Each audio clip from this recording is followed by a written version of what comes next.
Après 10 ans d'existence sur le marché français, les plateformes de crowdfunding immobilier vivent leur première crise de croissance, d'après la dernière étude Xerfi Precepta. Les acteurs du marché ont pourtant largement surfé sur leur capacité à proposer des placements offrant des rendements attractifs aux investisseurs, avec des niveaux de défaut quasi nuls. Mais l'équation a radicalement changé entre la chute de l'immobilier et la remontée des taux.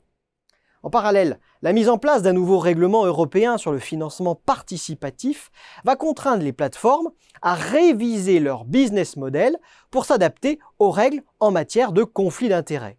Ce cadre instaure également un véritable marché européen du crowdfunding qui favorisera l'arrivée d'intervenants de poids en France, comme les acteurs européens CrowdEstate ou Crowded Hero.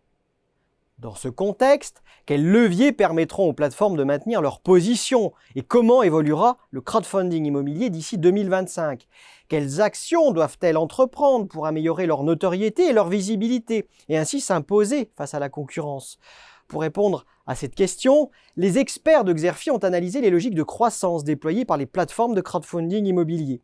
Parmi celles-ci, nous avons notamment retenu l'extension de la couverture nationale et l'internationalisation, à l'instar de Baltis qui a racheté Proximea pour se renforcer dans le Grand Ouest.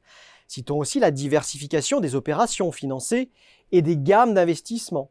Les experts de Xerfi se sont notamment penchés sur l'exemple d'Anaxago qui a développé l'offre de sa société de gestion Anaxago Capital dans le domaine des actifs immobiliers. Autre axe de développement, la fidélisation et l'élargissement de sa communauté d'investisseurs, à l'exemple de Look & Feel, une offre adaptée pour les néo-souscripteurs. Dernier sujet analysé, le financement de la croissance. L'étude revient à ce titre de façon détaillée sur les étapes du financement et du développement des plateformes de crowdfunding, ainsi que sur les objectifs visés par les levées de fonds les plus récentes.